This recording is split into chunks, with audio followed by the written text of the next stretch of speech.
Bismillahirrahmanirrahim. Jadi angle saya ngelihatnya kalau kita pengen bantu orang, jangan hanya nunggu pas kita mampu. Pas kita punya rezeki lebih. Walaupun kaidah agamanya kayak gitu. Kan dalam Islam itu ada syariat, nanti di atasnya ada ihsan ya. Kalau syariatnya kita nggak boleh berinfak lebih daripada misalnya sepertiga harta kita tanpa seizin keluarga. Tapi Abu Bakar berinfak seluruh hartanya. Umar berinfak setengah hartanya. Kok melebihi standar syariat? Ya karena keluarga Abu Bakar, keluarga Umar, bukan hanya beliau berdua tapi juga keluarganya, istrinya, anak-anaknya, semuanya derajatnya tuh udah wafa. Derajatnya udah muhsin, orang-orang yang berihsan. Sehingga mereka melakukan sesuatu lebih daripada standar umum yang dilakukan orang lain. Nah, saya ngelihat ternyata menurut saya tuh kalau kita pengen bantu orang, jangan nunggu punya kemampuan. Kalau kita pengen nolong orang, jangan nunggu kita dikasih rezeki yang lebih. Tapi sebaliknya, kalau kita pengen dapat rezeki yang lebih, tolong orang. Kalau kita pengen dimampukan, bantu orang.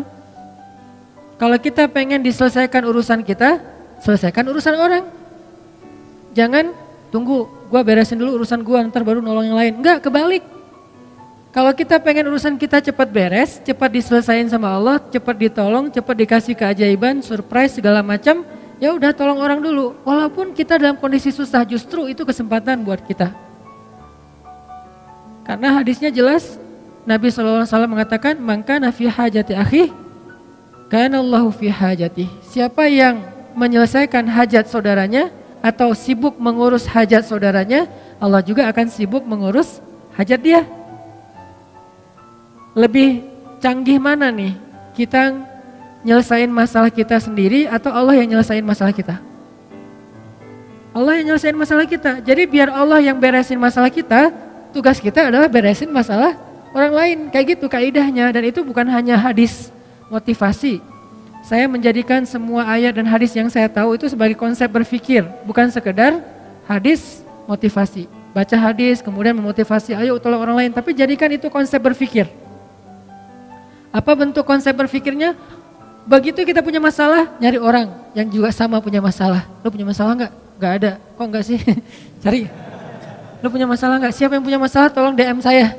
Siapa yang punya masalah tolong WA saya. Siapa yang punya masalah tolong japri saya. Akhirnya berudul banyak banget kan yang datang. Saya punya masalah, pilih salah satunya yang kita mampu. Kadang-kadang yang kita tolong tuh bukan yang paling darurat, bukan yang paling besar, bukan yang paling sulit, tapi yang paling mungkin kita lakukan.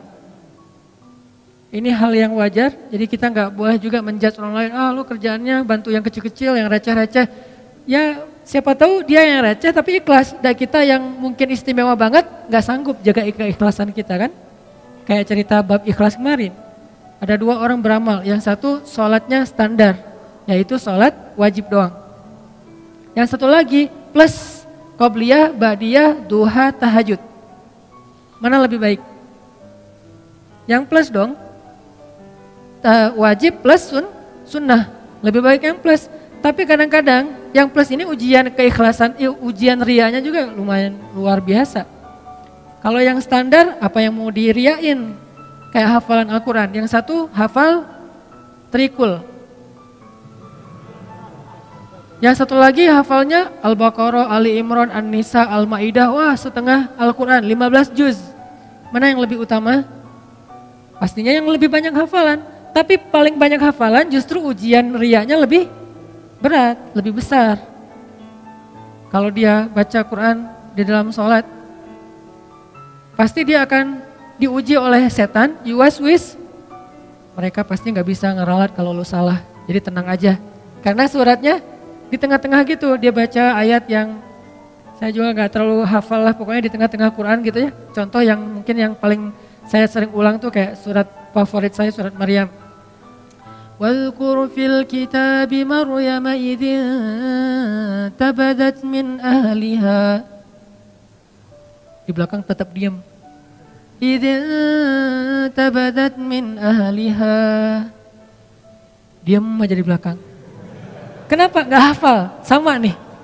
Kan agak-agak yuwas-wis tuh. Tuh kan bener, susah emang surat itu, yang lain nggak pada hafal. Jadi biasa aja kali gitu. Dan makmum ini macam-macam karakternya. Dan jadi ada karakter imam, ada karakter makmum. Imam kadang-kadang kayak gitu, caper gitu kan, baca ayat susah-susah, udah gitu mentok Al-Ikhlas. Idza tabadat min ahli. Qul huwallahu ahad. Imam. Makmum ada juga yang unik. Uniknya apa? Giliran ayatnya dia nggak hafal, diam. Giliran ayatnya yang semua hafal, semuanya benerin. Ayatnya misalnya standar lah ya. Amma yatasaalun 'anin naba'il 'azim. Serentak satu masjid. Alladzi hum fi mukhtalifun. Wah, serentak semuanya. Kenapa nggak serahin aja di depan? Kan udah ada imam pengganti di belakang teh. Di belakangnya imam. Kenapa nggak dia aja yang benerin? Kenapa semuanya serentak satu shaf pertama hufaz semua itu, hafiz. Kebenaran suratnya populer. Kalau giliran suratnya sulit, semuanya diam. Kenapa? Takut riya. Kenapa makmum pada diam? Takut riya, Ustadz. Jadi masing-masing punya karakter. Artinya jangan remehin. La tahqiranna minal ma'rufi syai'a. Janganlah kalian meremehkan kebaikan sekecil apapun. Kadang ada teman kita kebaikannya itu sepele, cuman rapihin sendal doang depan masjid. Cuman meriksa keran doang yang kalau nggak terlalu rapat menutupnya dia rapetin. Tapi amal yang dia lakuin itu karena diremehin orang, jadi nggak ada peluang riya. Sedangkan kita, amal yang kita lakuin karena berpotensi dipuji oleh orang lain, berpotensi juga buat riya. Makanya buat saya sih udah lakuin aja apa yang kita mampu. Tolong orang semampu kita. Kalau mau lebih sedikit gambling, karena kita yakin sama Allah, ya udah lakukan yang lebih berat daripada yang kita mampu. Sesekali coba kayak gitu. Kalau buat saya tuh kayak akidah challenge. Kan sekarang orang challenge-nya macam-macam ya. Ada yang kalau yang di YouTube ada yang ngeprank temennya lah. Apalagi yang terbaru, keluar dari mobil terus joget-joget gitu. Gak ngerti juga maksudnya apa gitu. Ya terserah deh, itu mah ekspresi orang lah ya. Saya gak mau menjudge, yang jelas ternyata dalam Islam juga ada challenge-challenge yang keren gitu. Akidah challenge itu kayak gimana? Gambling dalam arti kita mengambil resiko, kita mengambil sesuatu yang menurut kita agak sulit, tapi kita berserah diri kepada Allah, itu kan keren ya. Salah satunya apa? Akidah challenge. Meninggalkan satu pekerjaan yang kita yakin itu gak halal, lalu kita mencari pekerjaan yang lain yang halal tapi gak yakin nemu apa enggak. Ini kan agak bertaruh kan. Nah disinilah ada iman atau akidah challenge-nya. Dan dengan akidah challenge akhirnya kita akan menemukan kebesaran Allah. Siapa yang pernah nerapin akidah challenge dalam hidupnya? Ibunya Nabi Musa. Ketika Allah mengatakan kepada ibunya, "Idz auhayna ila ummika ma yuha an qadhifihi fit tabut faqdhifihi fil yammi falyulqihil yammu bil sahil ya'khudhu aduwwul li wa aduwwullah." Itu berat banget loh. Ketika Allah berfirman kepada ibu Musa, "Hanyutkanlah bayimu ke sungai Nil." Supaya apa? Supaya dia nanti kemudian akan ditemukan oleh musuhku dan musuhnya. Kan berat nih. Ya Allah disuruh hanyutkan, malah bukan diselamatkan, malah ditemukan oleh musuhnya. Ini akidah challenge, ini iman challenge banget buat ibunya Musa. Dan kata Allah, la takhafi, jangan takut. Inna radduhu ilaiki wa ja'iluhu minal mursalin. Kami pasti akan kembalikan dia kepadamu. Akhirnya dihanyutkan oleh ibu Musa, lalu Allah Subhanahu wa taala singkat cerita mengundang kembali ibu Musa ke istana untuk menyusui bayinya yang sedang kehausan di istana. Akhirnya kembalilah bertemu antara Musa dengan ibundanya, bahkan dengan keluarga besarnya. Ini namanya akidah challenge menurut saya nih. Atau Musa juga pernah akidah challenge kayak gitu ketika Allah bertanya dan Allah Maha tahu jawabannya. Wa ma tilka biyaminika ya Musa? Apa yang di tangan kananmu wahai Musa? Kenapa Allah nanya? Padahal Allah tahu jawabannya. Tidak semua pertanyaan di dalam Al-Quran artinya karena nggak tahu. Ada pertanyaan karena nggak tahu, ada pertanyaan karena nguji, ada pertanyaan karena ingin menegaskan berita. Dan ini pertanyaan Allah ingin menegaskan berita bahwa itu tongkat, bukan ular. Sehingga Allah nanya, Wa ma tilka biyaminika ya Musa. Apa yang di tangan kananmu Musa? Qal. Musa yang ngomong, Musa yang bicara.